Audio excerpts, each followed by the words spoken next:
আসলেন হ্যাঁ আপনার ওই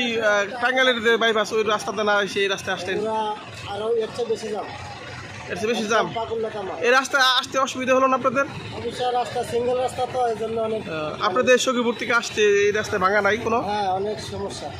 আপনার সাইড কি এই রাস্তায় বাস চলাচল করুক নিয়মিত অবশ্যই রাস্তা যখন ডবল করে দেবে অবশ্যই মানুষের জনগণের জন্য ভালো হবে এই রাস্তায় তো বাস চলে না বা বড় কোনো গাড়ি চলে না এলাকার জনসাধারণের জন্য যাতায়াতটা ভালো হবে এবং তাদের ব্যস্ততার জন্য নিতে হবে আপনি একটু সরকারের কাছে দাবি করেন যে রাস্তা যেন বাস চলে অবশ্যই আমি সবাই এলাকাবাসী সবাই এবং রাস্তা যেন প্রসারিত হয়